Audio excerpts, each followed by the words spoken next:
오늘은 누가복음 90번째입니다. 바리새인에 대한 세 가지 책망이라는 제목으로 누가복음 11장 42절에서 44절까지의 말씀을 전하도록 하겠습니다. 예수님께서 바리새인들이 이미 앞선 지난 본문을 통하여서 이 겉을 깨끗이 하는 정결 예식에는 굉장히 신경을 쓰지만, 그러니까 몸을 씻는 것이죠. 그것에는 굉장히 신경을 쓰지만은 그러나 너희 속에 탐욕과 악독이 가득하다라는 점을 지적을 하셨는데요. 그것을 지적하신 것에 이어서 화로다라는 말을 이게 선지자들이 주로 그 이스라엘 백성들의 죄악을 드러낼 때 쓰던 말이거든요. 우리가 선지서를 보면 화로다 이렇게 얘기하면서 이제 그런 선지자적인 언어를 사용하셔가지고 바리새인들을 향한 세 가지 책망을 하시게 됩니다. 바리새인들은 당시에 사실 공식적으로 가장 민중들의 신뢰를 받고 있고 또 받을 만한 사람이었습니다. 오늘날로 치면은 이제 교회의 지도자들, 즉 목사에 해당하는 가르치기도 하고, 그리고 실제 민중들에게 그 성도들에게 길을 제시하는 그런 역할을 하고 있었던 사람이 바로 바리새인들이다 라고 얘기를 할 수 있을 겁니다. 물론 이 뒤이어서 나오는 이제 율법 교사들이 조금 더 테크니컬한 신학자들에 가까울 것이고요. 이 바리새인들은 굉장히 기계가 있는 사람들이었고요. 그리고 바리새인은 하나님에 대한 열정이 가득한 사람들이었습니다. 바리새인들에 대한 기록들을 보게 되면은 뭐라고 해야 될까요? 절로 존경심이 든다. 이거 비꼬는 말이 아니에요. 정말로 말 그대로 존경심이 들만한 그런 열정과 그런 모범적인 행위들을 보이는 기록들을 저희들이 많이 보게 되거든요. 근데 그 신구약 중간기에 이제 한번 헬라 제국에 의해서 성전이 한번 회파되는 사건이 있는데요. 그때에 이제 400명가량의 바리새인들이 그 성전 앞에서 죽음을 감당합니다. 이제 그때 당시에 헬라의 황제가 안티오쿠스 에피파네스라는 황제가 있는데, 그 황제의 그 폭압에 맞서기 위해서, 성전을 지키기 위해서 우리를 죽여라 라고 했는데 실제로 죽여버려요. 근데 그때 당시에 그 한 명도 도망가지 않고 성전 앞을 지키고 있었던 사람들이 바리새인들입니다. 또한 당시 바리새인들은요, 제사장 계급인 사두개파와는 다르게 로마에 굴복하지 않았어요. 사두개파는 제사장 계급이죠. 그러니까 유대 사회에서도 기득권입니다. 그러다 보니까 친로마적이었고요. 그리고 아무래도 이제 귀족적인 생활을 즐기던 사람들입니다. 그런데 바리새인들은 자발적으로 서민의 생활 가운데 있기를 원했고요. 그리고 그 어려운 민중들 사이에서 그들을 도우면서 그들을 하나님께로 이끌기 위한 많은 가르침을 베풀었던 사람이 바리새인들이에요. 한간에는 또 이런 얘기들이, 견해들이 있기도 하죠. 어떤 거냐면은 예수님과 바리새인의 싸움이 성경 가운데 두드러지는 것은 예수님과 바리새인이 그만큼 닮아 있는 모습이 있기 때문이다라고 얘기를 하기도 합니다. 그러니까 이런 거예요. 우리가 불교도와 싸울 일은 없잖아요. 그쵸? 우리가 불교도와 싸울 일은 없어요. 우리가 무신론자와 싸울 일도 잘 없습니다. 이슬람은 조금 특이한 경우라고 하겠지만은 사실 우리가 타 종교인과 싸울 일은 그다지 없죠. 근데 우리가 같은 기독교인 사이에서는 싸울 일들이 조금 있어요. 가톨릭과의 논쟁, 그리고 개혁파와 알미니우스, 혹은 이제 알미니안주의라든지, 아니면은 최근에 대두되고 있는, 여러분들이 모르실 수도 있지만은 이신칭의 관점과 바울의 세관점 학파, 이런 싸움들, 이런 것들이 두드러져 보이지만은 이제 그런 것들이 드러나게 되는 이유는 사실 우리가 더 많이 닮아 있기 때문에 문제가 되는, 가깝기 때문에 문제가 되는 그런 것 때문에 오히려 더 많이 싸우게 되거든요. 아예 다르면은 우리가 힌두교도와 싸울 일이 없습니다. 그러니까 아예 말 자체가 안 통하기 때문이죠. 근본적인 교리 자체가 다르기 때문에. 그렇기 때문에 이제 예수님이 바리새인과의 싸움이 두드러지게 복음서에 그려지는 이유는 그만큼 닮아있기 때문이다 라는 견해도 있습니다. 이것을 얼마나 수용하고 이것에 대해서 어떻게 생각을 하던 간에 뭐 아무튼 결론적으로 바리새인은 당시에 가장 모범적인 사람들이었음에 틀림이 없어요. 그러니까 하나님을 가장 사랑한다 라고 얘기를 하려면은요, 당시에 바리새인을 빼놓고 사실 이야기할 수가 없을 겁니다.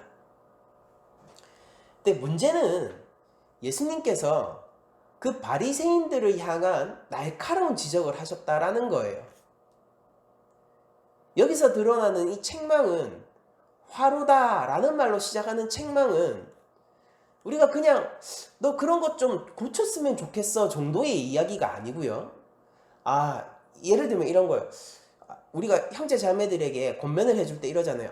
네가 참 이런 장점도 있고 이런 것들도 참 좋은데 이런 것들 조금 이렇게 고치면은 더 좋아지지 않을까? 이렇게 부드럽게 저희들이 접근을 하지 않습니까? 근데 이 화로다라는 말은요, 그런 모범적인 생활을 하고 있는데 그래 조금 더 힘냈으면 좋겠어 라는 식의 권면에 쓰이는 말이 아니라는 거죠. 바리새인들은 당시에 가장 모범적인 신앙인이었음에도 불구하고, 제가 이걸 비꼬는 말로 하는 게 아니에요. 다시 한번 말씀드리지만, 모범적인 신앙인이었음에도 불구하고 예수님한테 들었던 바리새인들의 그 직면한 그 책망은요, 권면이 아니라 말 그대로 지적이며 비판이며 책망이라는 것입니다. 화로다라는 말로 시작하는 것이란 말이에요.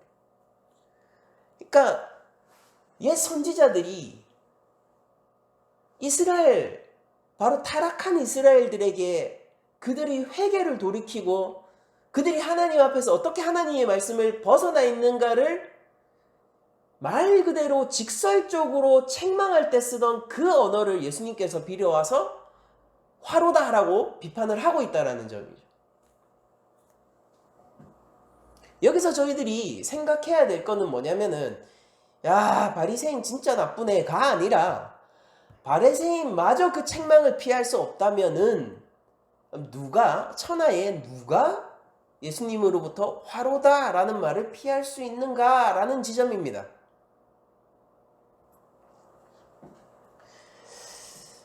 저도 목사로서 참 오늘 본문을, 그러니까 저번 주도 그렇고요, 오늘 본문을 보면서 참 많은 생각들을 하게 되는데요. 당시에 일종의 오늘날의 목사의 역할들과 직책을 수행하고 있던 바리새인들이 화로다라는 말을 예수님으로부터 들을 수밖에 없다면은, 오늘날 목사로서 활동을 하고 있는 저를 포함한 많은 종교 지도자들이 예수님으로부터 이 말을 피할 수 없을지도 모르겠다라는 생각이 들기 때문입니다. 화가 있는 것이죠. 권면이 아닌 것이에요. 전격적인 항복과 회개를 촉구하고 있는 것이고, 그들의 죄를 그들이 상처받지 않게 돌려서 이야기하는 것이 아니라 적나라하게 그들의 죄를 드러내는 대수술과도 같은 말인 것입니다. 바리새인들이 이 얘기를 들었을 때 어떤 당혹감을 느꼈고 어떤 수치심을 느꼈을지, 이 사람들 다 있는 데서 하는 얘기거든요. 어떤 수치심을 느꼈는지, 그러니까 이게 얼마나 수치스러웠냐면은 옆에 있던 율법 교사들이 참지 못하고 이렇게 얘기하면은 우리한테도 뭐라고 하는 겁니다 라고 얘기할 정도로 적나라한 말이었던 것이죠.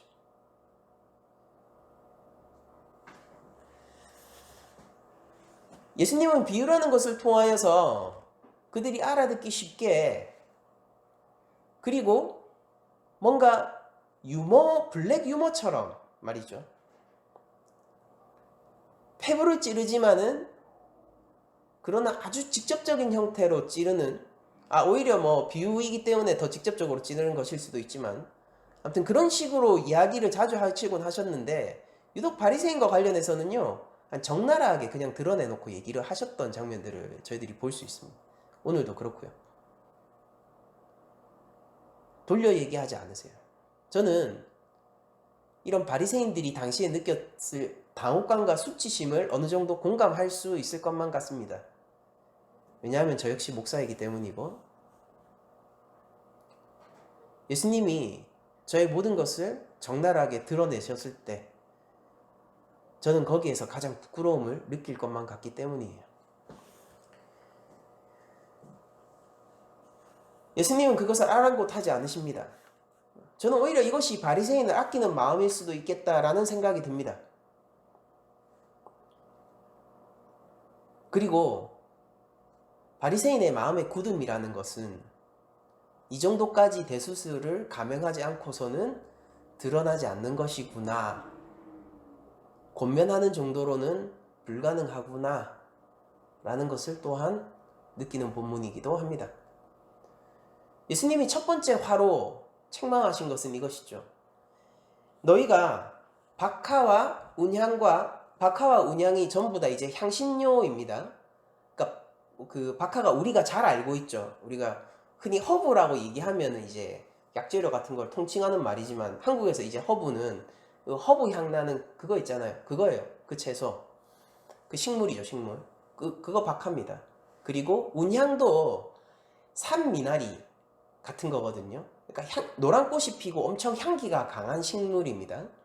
그래서 로마 시대 때, 오늘날에도 이제 서구 사회에서는 이걸 향신료로 여전히 쓰고 있는데, 이제 당시 로마에서 아주 흔하게 쓰였던 향신료인 것이죠. 그래서 그런 어떤 대표적인 당시 로마 시대에서 흔히 쓰였던 두 가지 향신료입니다. 그것과 모든 채소의 11조를 얘기하시거든요. 너희가 박하와 운향과 모든 채소의 11조는 들이되 공의와 하나님에 대한 사랑은 버리는도다. 그러나 이것도 행하고 저것도 버리지 말아야 할 것이다 라고 예수님이 첫 번째 화를 지적하고 있는 거예요. 이건 어떤 거냐면은 레위기 27장 30절에 이런 말씀이 있습니다. 이거 율법이죠. 여기에 이렇게 기록되어 있어요. 그리고 그 땅의 10분의 1, 곧 그 땅의 곡식이나 나무의 열매는, 그러니까 최초의 11조는 허물이나 물건이나 돈이 아니고요, 곡식이었어요. 그쵸? 왜 곡식이냐? 곡식이어야 하는 이유가 있습니다. 그 땅의 곡식이나 나무의 열매는 그 10분의 1은 여호와의 것이니 여호와의 성물이라 라고 얘기하면서 11조를 율법으로 명령하고 있어요. 그리고 이것이 다른 물건이 아니라 곡식인 이유는 이 10분의 1은 사회적 약자들, 즉 과부와 고아들, 그리고 또 일을 할 수 없는 여러, 예를 들어서 이방인들, 그때 당시 이방인은 제가 다시 한번 말씀드리지만은 관광객이 아닙니다. 고향에서 쫓겨나 있는 사람이고 가장 약자들이, 노예보다 못한 자들이에요. 묵을 곳조차 없는 그런 사람들이 얘기하는 겁니다. 그런 일할 수 없는 사람들이나 그런 그 외부인들을 돕기 위한, 그들이 굶어 죽지 않고 인간적인 삶을 영위할 수 있는 그런 사회적 자원으로 쓰여야 했기 때문에 여호와의 성물로 구별되어 있던 것이 11조입니다. 그래서 그 땅에서 나는 모든 소산이 그게 밀이던, 그게 쌀이던, 그게 포도건, 아니면 여러분들 그게 고구마건, 당시에 고구마가 있진 않았지만, 아무튼 뿌리 채소부터 아무튼 열매 채소에 이르기까지, 열매 과일에 이르기까지 그 모든 것이 그 땅이 여호와의 것이므로 땅의 소산의 10분의 1은 이제 11조를 통하여서 사회적인 공의의 실천을 위해서, 우리가 공의의 문제를 오늘날에는 분배의 문제라고 얘기하죠. 그런 어떤 분배의 문제를 사회적 정의를 실현하기 위해서 쓸 것을 하나님께서 명령하셨죠. 근데 시대가 지나면서 이게 유대교의 전통에 의해서 이런 것들이 모양을 자꾸 바꿔갑니다. 그래서 대표적인 채소로서 박하와 회향을 선정하게 된 것이죠. 그러니까 이건 일종의 발전이고 일종의 변형인 거예요. 예수님은 근데 잘 보시면은요, 너희가 이거를 문자 그대로 안 지켰다라고 문제를 삼고 있지는 않으십니다. 왜냐하면 너희가 이런 것도 하고 저것도 해야 된다라고 이어서 말씀하시기 때문이에요. 그러니까 땅의 모든 소산의 10분의 1이 그 대표적인 소산으로서 박하와 회향과 채소로 변형된 것을 예수님은 지적하지 않으세요. 그리고 그것을 지키는 것도 예수님은 지적하지 않으십니다. 예수님이 지적하고 있는 것은 무엇이냐면은 너희가 그걸 하면서 그 법을 제정하게 한 근원적인 정신인 하나님의 성품인 사랑과 공의를 저버렸기 때문이다라고 얘기를 하는 것입니다. 여러분들 이때 남은 11조는 그러니까 껍데기인 거예요.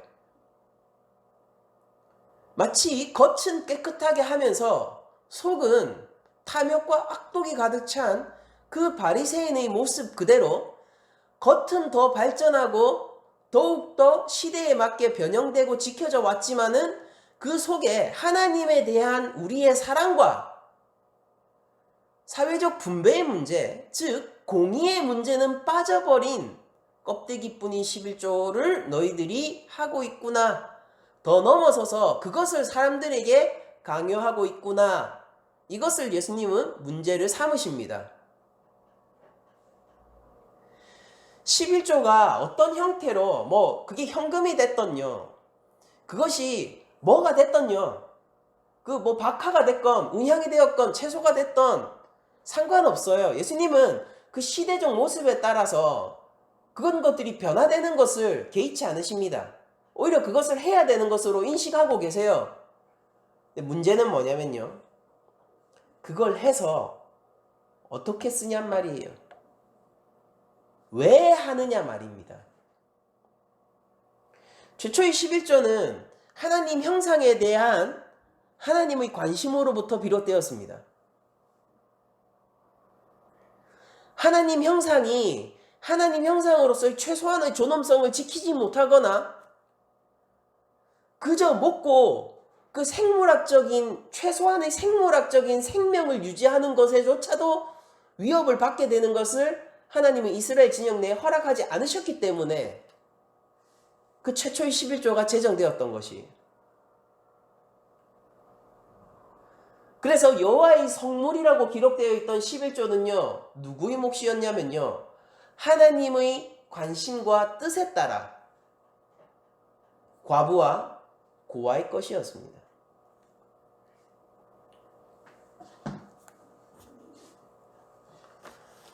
그리고 당시에 여호와의 성전에 자신의 삶을 온전히 드려야 했기 때문에 일할 수 없었던 레위인들의 것이었어요. 레위인들이 특별히 높은 자리에 있고 제사장 자리에 있고 그리고 그들이 더 하나님만께 거룩하기 때문에 11조를 레위 지파에게 각 지파들이 해줬던 것이 아니라 그들이 일할 수 없는 자들이었기 때문에 그렇게 한 겁니다.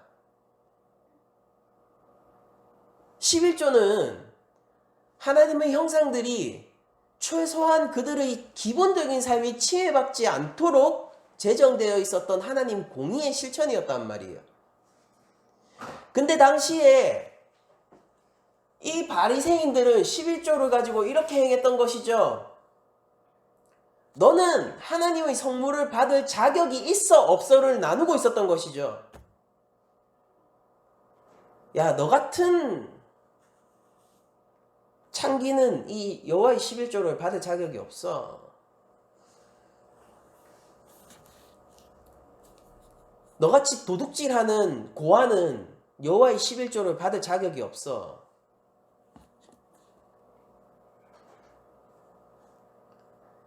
너같이 11조 하지 않는 자는 여호와의 11조를 받을 자격이 없어. 우리는 하나님의 말씀을 지켜야 돼. 그런데 이게 얼마나 아이러니한 일인지 아시겠습니까? 그들은 모든 사람들에게 동일하게 11조를 요구하고 무거운 짐을 씌워내고 있어요. 그렇게 엄격하게 11조를 거두어서요. 11조를 엄격하게 씁니다. 깨끗하게요. 무슨 말인지 아십니까? 그들이 착복한 게 아니에요. 바리새인들이 11조를. 착복한 게 아니라 엄격하게 그 유대교의 질서를 따라 썼다고요. 그런데 그렇게 하다 보니까 정작 진짜 여호와의 성물이라고 기록된 11조가 여호와의 뜻을 따라서 집행되지 않는 결과를 낳게 된 것이죠. 그 도둑질하고 있는 고아는 배고프기 때문에 도둑질했어요. 그런 자에게 더욱더 11조가 갔어야 합니다. 그들이 여호와를 향한 사랑과 공의에 대한 실천에 관심이 있었더라면 말이에요. 그렇지 않습니까? 11조의 모양이 시대를 따라 변하잖아요. 당연한 거죠. 그러면은 사회적 실천의 영역도 시대를 따라서 변형시킬 수 있는 거 아니에요? 왜 11조의 대표적인 식물이 박하와 해양으로 굳어지는 것은 상관없으면서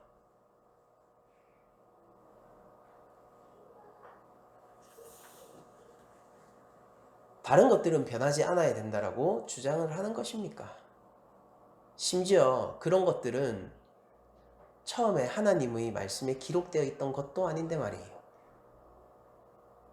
이런 바리새인들이 이중성과 하나님을 향한 사랑이 넘치지만은 그러나 정작 하나님의 성품에 관심 없었던 이런 태도는 예수님으로부터 직설적인 대수술에 들어가도록 말을 만들고 있는 것이죠. 저는 이 말씀, 이 본문이요, 두렵습니다. 제가 목사이기 때문이에요. 저는 그런 설교를 어릴 때부터 많이 들었어요. 뭐냐면은 11조 해야 됩니다. 누가복음 보세요. 예수님도 이것도 행하고 저것도 버리지 말아야 한다라고 말씀하셨습니다. 라는 설교를 많이 들었어요. 어릴 때부터. 근데 두려워요. 그 설교를 한 목사님의 진위를 알 수 없기 때문입니다. 또한 제가 그런 설교를 하게 되고 그런 마음을 품게 될까봐 두려워요.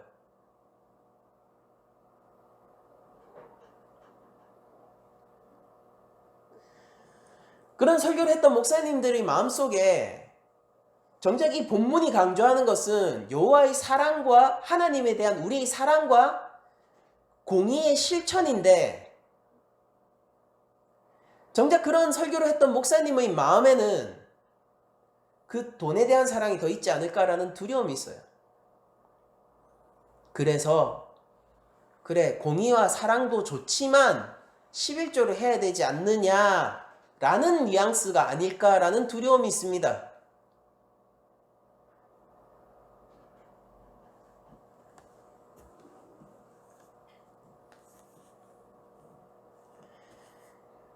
여러분들 우리는 종교 지도자조차 목사조차 사랑과 공의를 강조하는 본문 앞에서조차 다른 것에 무릎을 꿇는 모습들을 종종 지켜보게 됩니다.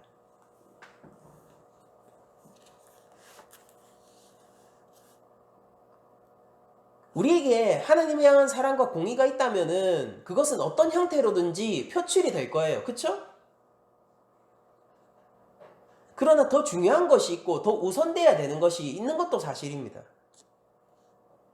제가 누군가에게 어떤 여성에게 편지를 쓴다고 해서 그 여인을 사랑하는 것은 아닙니다. 그거는 제가 연애 편지를 어떤 여인에게 쓴다고 해서 제가 그 여인을 사랑하고 있다는 확증이 될 수는 없어요. 그렇지 않습니까? 결혼 사기꾼도 예전에 제비족들 그리고 오늘날 꽃뱀으로 불리는 사람들 그런 사람들도 연애 편지를 쓸 수 있고 사랑이 넘치는 카톡을 할 수 있죠. 그러나 그것이 물증이 있기 때문에 정말로 그가 사랑한다라고 얘기할 수는 없는 거 아닙니까? 그러나 제가 제 아내를 사랑한다면은 편지를 쓸 수밖에 없지 않을까요? 그녀를 위해서 무언가 생각할 수밖에 없지 않을까요?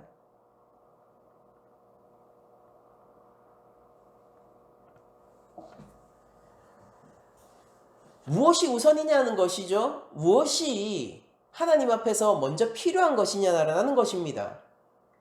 중심이 필요하니 행위는 쓸모없어가 아니라 하나님은 온전함을 요구하신다라는 것이죠.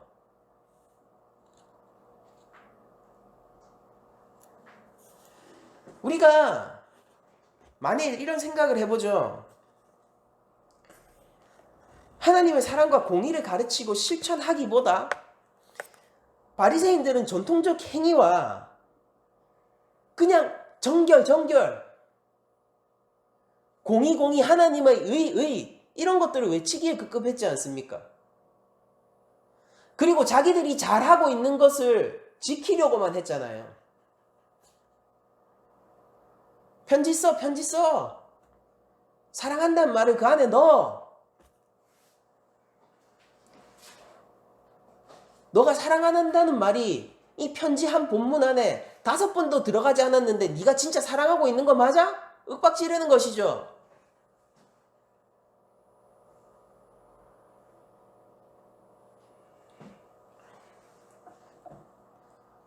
예수님은 그들이 하나님을 사랑하지 않는다라고 하십니다.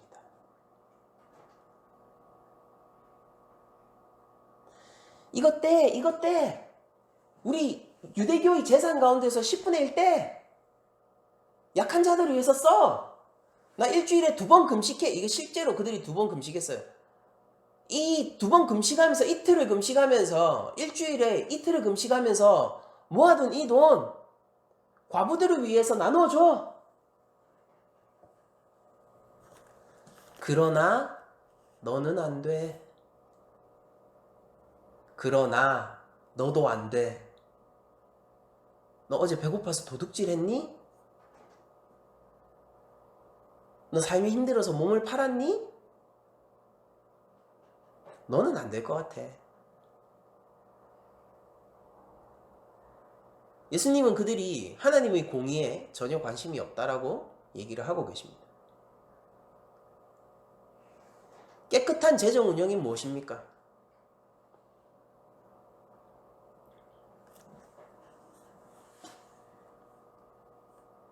하나님이 요구하시는 것은 온전한 것이에요. 우리는 어떤 기준으로 이웃을 바라보고 있고 우리는 어떤 기준으로 사람들을 판단하고 있습니까? 하나님은 온전한 것을 원하세요.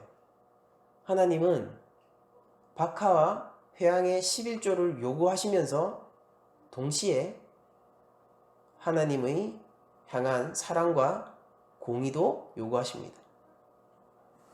둘 다 요구하신단 말이에요.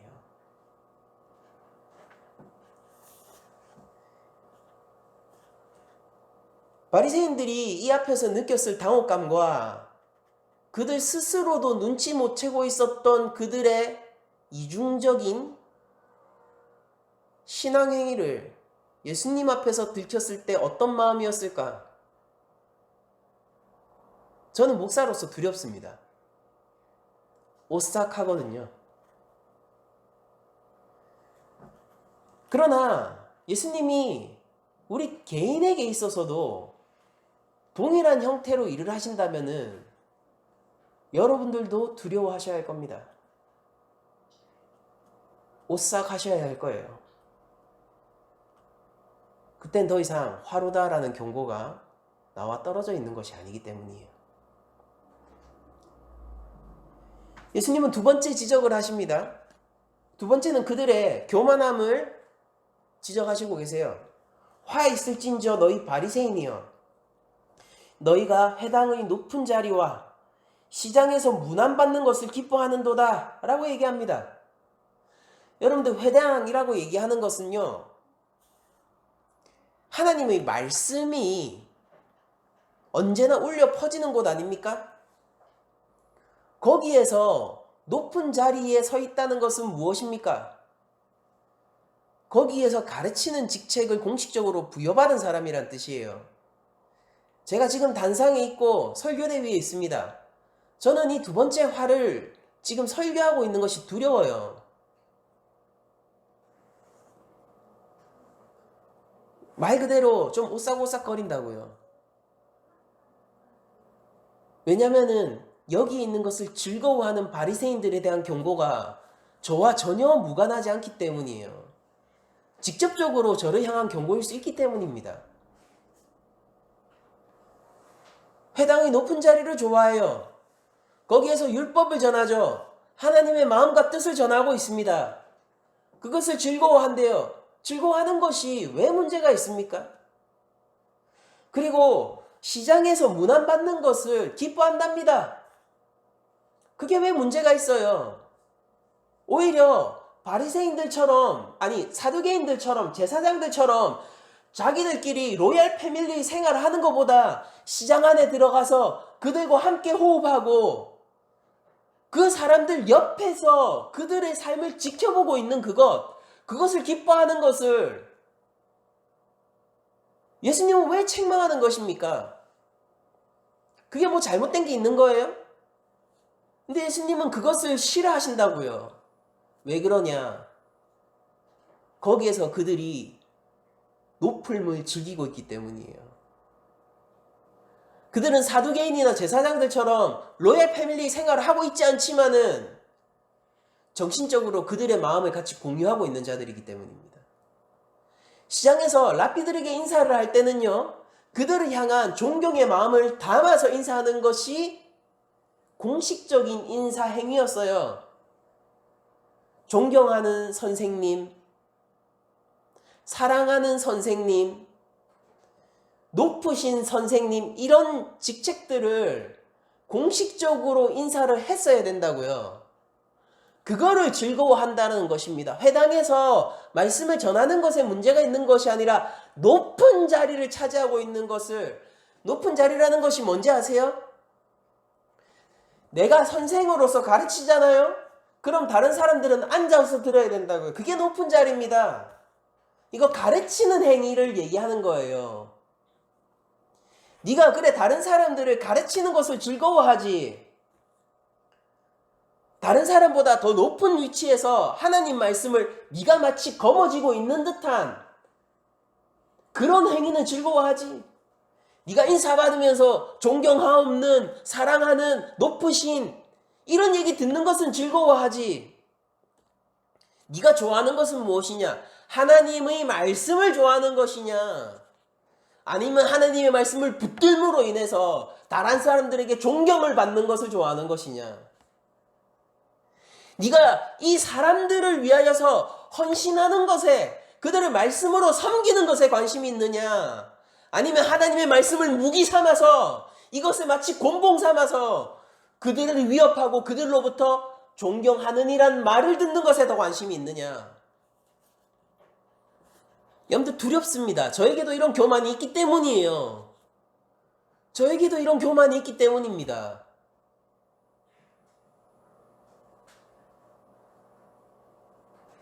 저에게도 때때로 이런 욕구가 치솟아 올라오기 때문이에요. 하나님의 말씀을 이용하여 이것을 방패 삼아 사람들을 휘두르고 싶은 욕구 말이에요. 이런 독이 저한테도 있다고요. 그러니까 오싹오싹거리는 거에 무서워요. 두려워요, 여러분들. 예수님은 이것을 그래 그럴 수도 있지라고 허락하지 않으시는 장면을 보면서 화 있을진저라는 말이 저에게는 굉장히 크게 다가오고 예수 그리스도의 권위가 제 눈앞에서 펼쳐지고 있는 것처럼 저를 두렵게 만듭니다. 여러분들, 그러나 바리새인과 오늘날 목사와 같은 저에게 전해지는 이 말씀이 여러분들 개인들에게 같은 방식으로 전해진다면은 여러분들 역시 두려워하지 않을까요? 우리 역시 예수 그리스도의 이 책망하는 권위 앞에서 빠르게 회개하고 빠르게 벗어던지고 주 예수 그리스도 이름 앞으로 다시 돌아가야 하는 선택을 해야 되지 않느냐 하는 말입니다. 우리들은 누구나 존경받기를 좋아하고 다른 사람보다 더 많은 위치에 있기를 원합니다. 더 높은 위치에 있기를 원합니다. 그런데 그것 자체는 문제가 없어요. 그런데 그 자리에서 할 일을 해야 하는 것이고, 우리가 더 높은 직책에 있고 우리가 더 많은 권위를 부여받았다는 것은 더 많은 섬길 책임이 있다는 사실을 우리들이 잊지 말아야 한다는 것이죠. 바리새인들은요, 존경받을 만해요.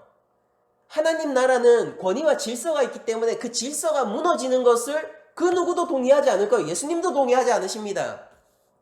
문제는 뭐냐면요, 그 질서에서 상위 위치에서 더 많이 섬겨야 할 자가 그들을 착지하고 있다는 거예요. 무엇으로? 하나님의 말씀으로. 너는 나를 높이는 존재가 되어야 돼. 아니에요. 낮은 자가 높은 자입니다. 바리새인들은 그들을 위해서 더 많이 섬겼어야 해요.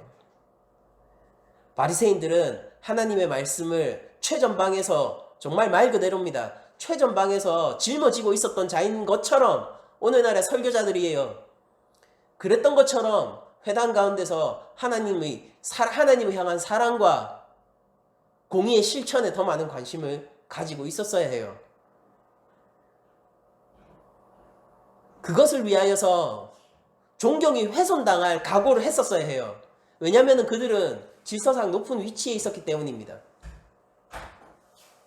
그들은 하나님 말씀에 헌신하고 옳은 말을 실천함으로 말미암아 자신들이 지위가 상처받을 각오를 하고 있었어야 해요.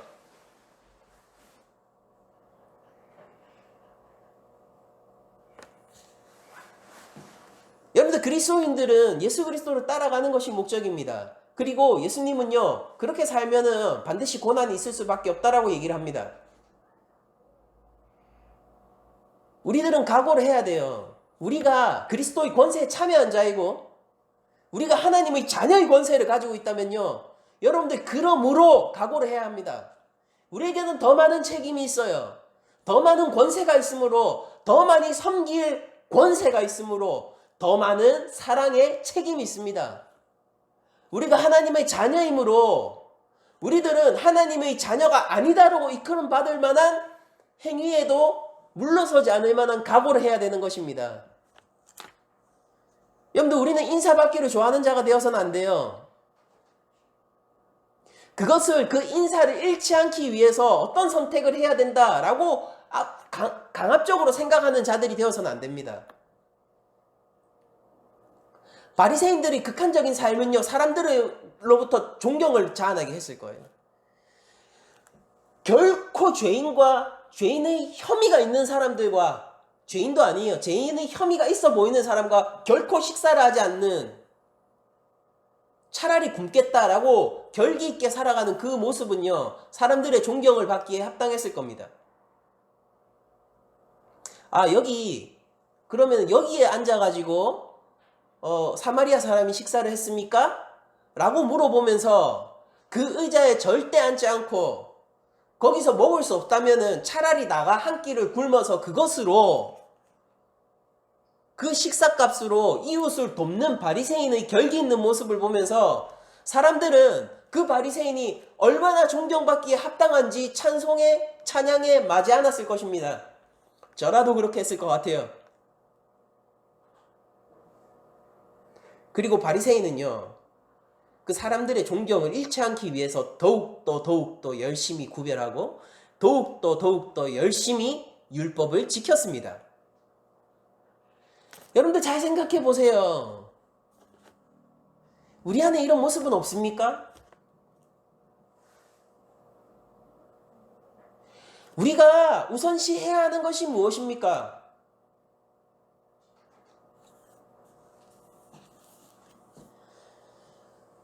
그리스도인으로서 세상에 인정받는 것은 즐거운 일입니다. 그렇게 해야 합니다. 그러나 동시에 하나님 자녀로서 행할 때에 하나님의 자녀로서의 권세를 행하기 때문에 하나님 자녀가 아니다 라는 상처를 받을 각오도 우리들은 동시에 해야 되는 거예요. 바리새인은 그런 각오가 없었습니다. 그러니까 자꾸 인사를 받고 높은 자리에서, 해당의 말씀을 전하는 자리에서 뺏기지 않는 그런 형태로만 자꾸 발전돼 갔던 것이죠. 그러나 선지 시대의 참 선지자들은 백성들로부터 핍박받았고 예수님 역시 사람들에 의해서 십자가로 내몰리셨다는 사실을 기억해야 돼요. 선지자들은 사람들에 의해서 이스라엘 백성들에 의해서 거짓 선지자들을 참 선지자라고 일컬으며 자신을 거짓 선지자라고 핍박하는 그 현실을 감내해야 했습니다. 그 이유는 뭐냐면은 그 선지자가 참으로 하나님의 말씀을 갖고 있었기 때문이고 더 높은 권세를 누리고 있었기 때문입니다.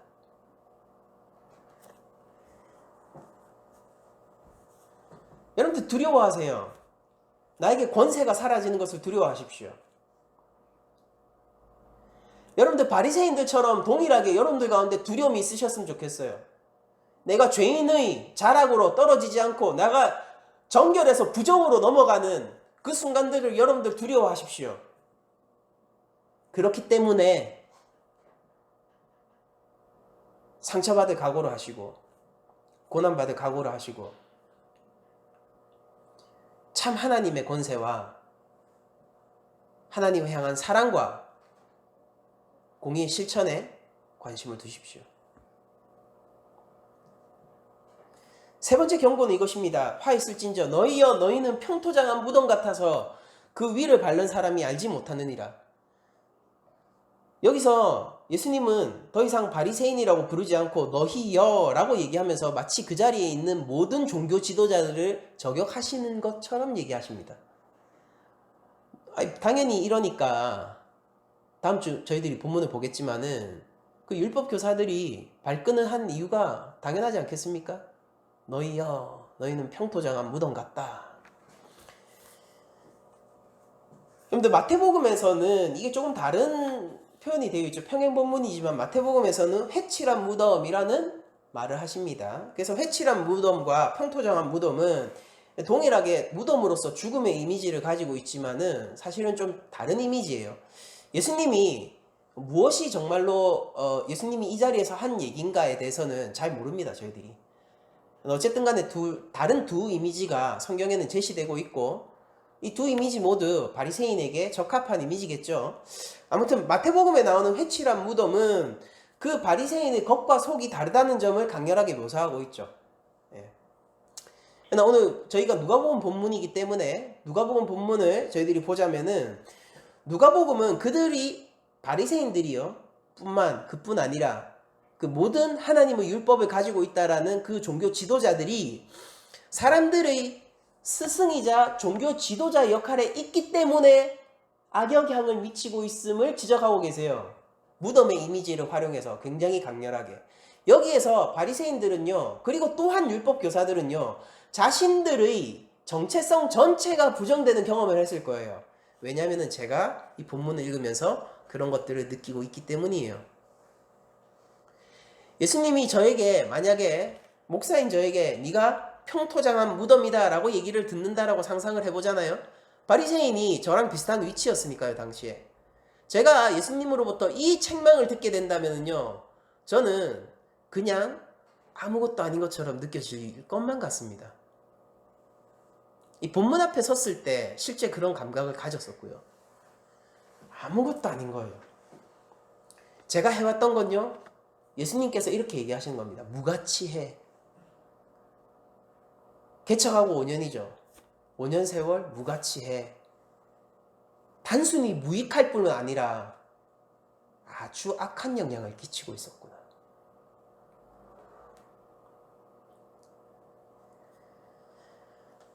전 설교자가 제 소명이고 여전히 제 정체성은요 설교자로서의 정체성을 가지고 있습니다.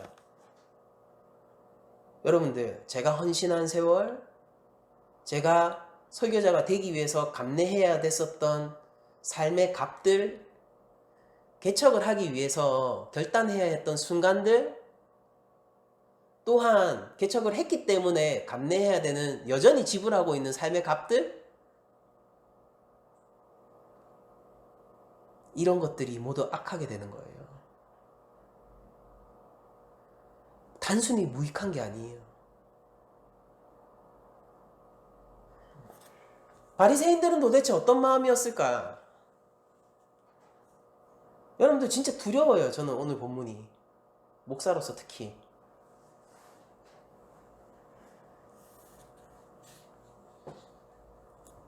여러분들 우리가 모세 율법을 보면 시체를 만진 자가 부정하게 된다라는 율법이 있죠.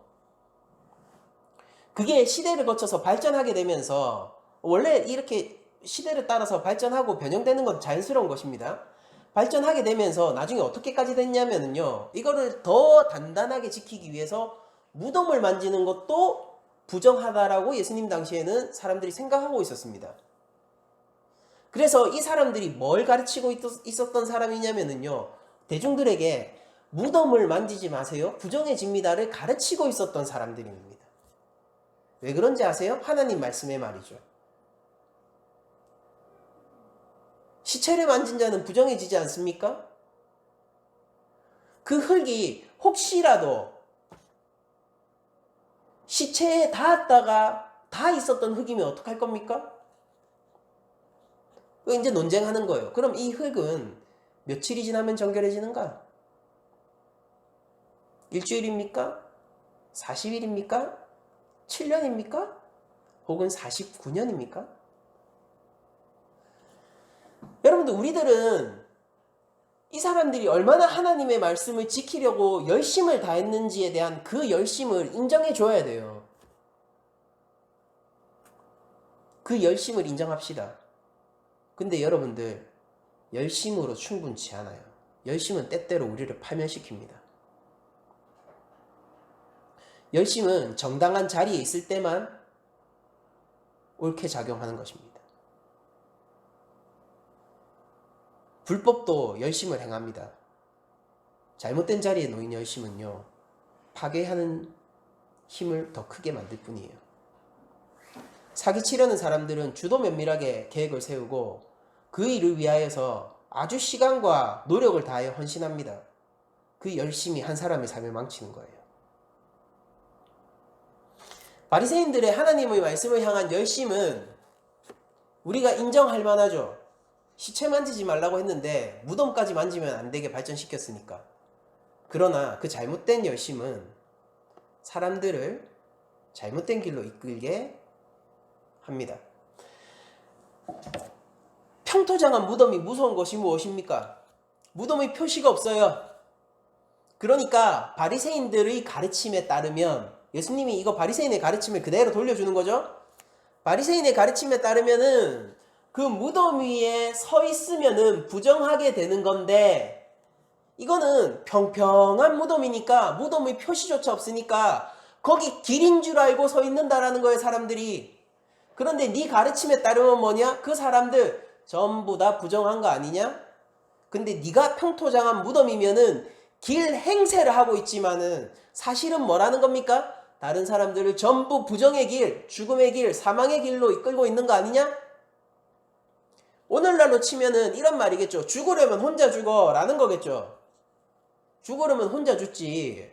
왜 이 사람들 다 끌고 가서 죽게 하느냐? 한 번도 바리새인들은 스스로가 이 사람들에게 이 악한 세대에 생명의 길을 전한다는 사실을 의심해 본 적이 없을 겁니다. 그러나 이렇게 발가 벗겨진 것처럼 예수님 앞에서 그들의 모든 속마음이 드러난 순간 이 평토장한 무덤과 같다라는 이 화해 선언은 바리새인들에게 아주 치명적으로 그들의 삶 전체를 부정하는 형태로 작용했을 것입니다.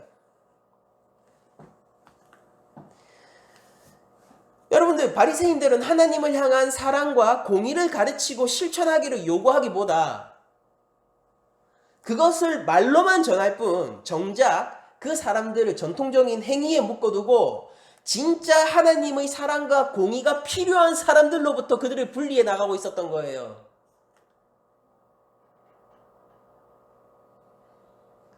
한국 교회에 선교의 대상이 아닌 사람이 누구입니까?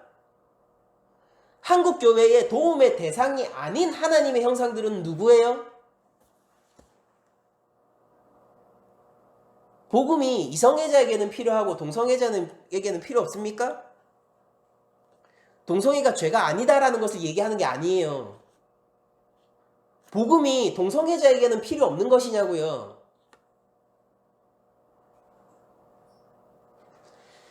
한국 교회에 헌금을 할 수 없는 성도들은 임직을 못 받아요. 여러분들 그거 아세요?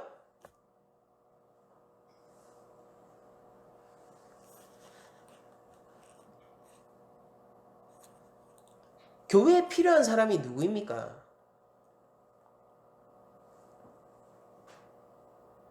사회적 지위가 곧 교회 안에서의 지위라는 것을 여러분들 다 알고 계시죠?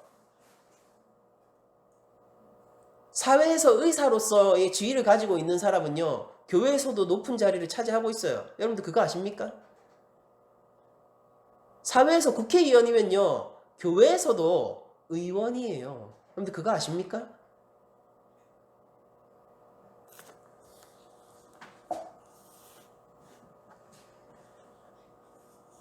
교회가 왜 그렇게 되어야 합니까? 교회가 왜 세상의 질서를 따라 움직여야 합니까?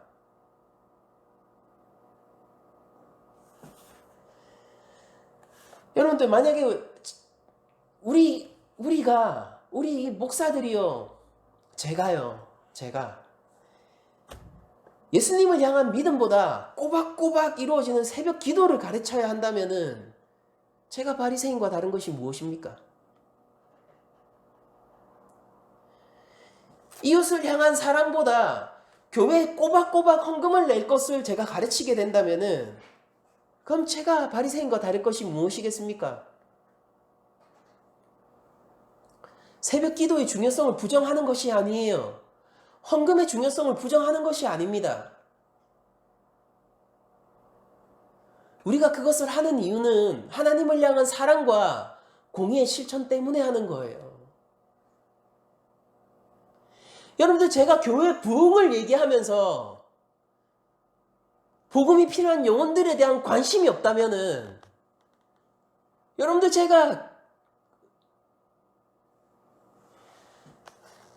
새가족 전도 축제를 하면서 그렇게 성도들을 등록시키라고 얘기하면서 정작 복음이 필요한 그 영혼들에 대한 갈급함이 없으면은 제가 바리새인과 다를 것이 무엇이 있겠습니까? 그리고 부끄럽지만 고백하건대 여러분들 저는 바리새인 같은 자예요.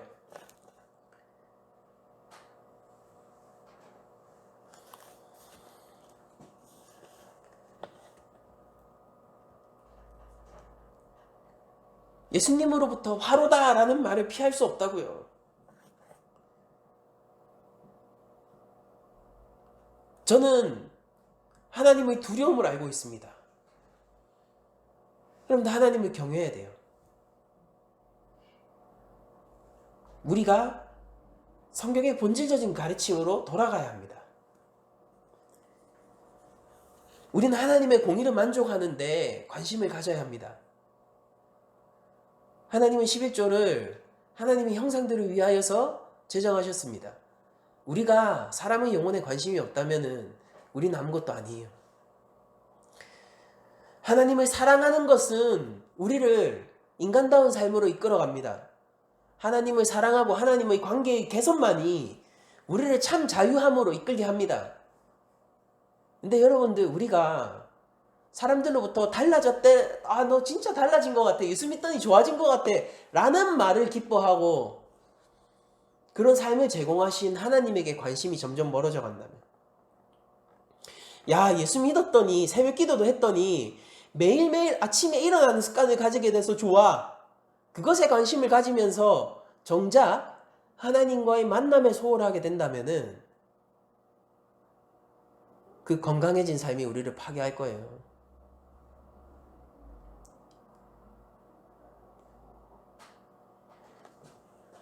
예수님은 숨기지 않으셨다는 사실을 기억하십시오. 예수님이 돌려야 말하지 않고 권면하지도 않으셨다는 사실을 여러분들 기억하십시오. 예수님은 지금 선지자의 언어로 얘기하고 계신 것입니다. 화 있을 것이다. 하나님의 저주의 선언이고 하나님의 진노를 드러내는 언어를 사용하고 계신 것입니다. 여러분들 하나님을 벗어나서 우리가 어디로 가겠습니까?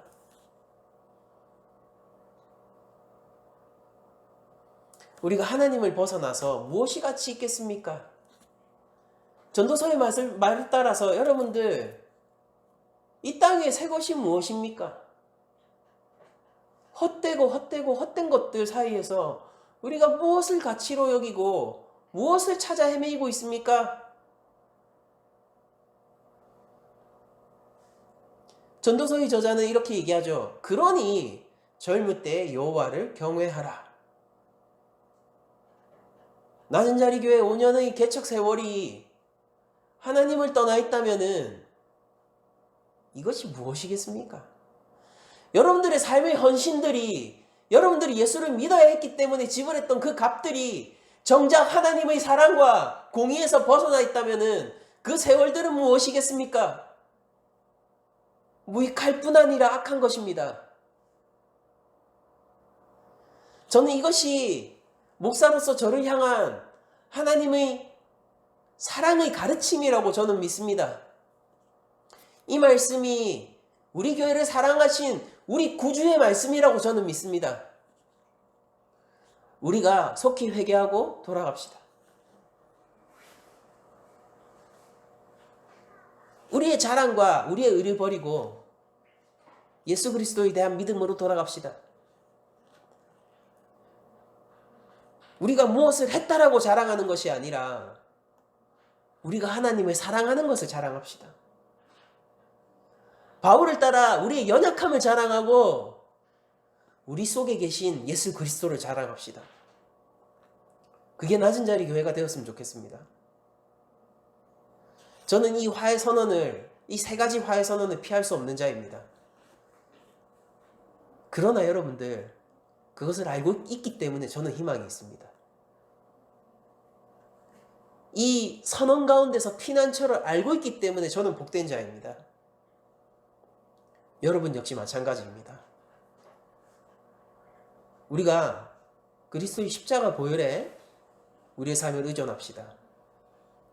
이 화해 선언이 우리의 영혼을 골수부터 쪼개어 나갈 때 우리가 예수 그리스도의 십자가를 붙듭시다. 우리는 하나님을 사랑해야 합니다. 하나님의 피조물로서 당연한 일입니다. 하나님은 공의에 관심을 가지고 계세요. 하나님은 복음이 필요한 영혼들을 우리 눈에 여전히 보여주고 계십니다. 그들이 하나님의 형상이라면 우리가 무엇으로 판단하겠습니까?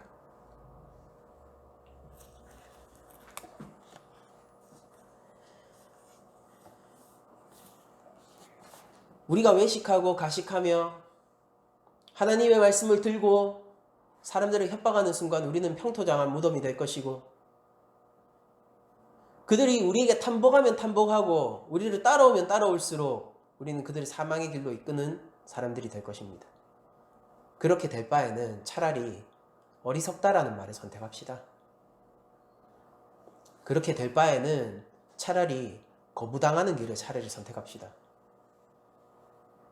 우리는 무덤이 되지 맙시다.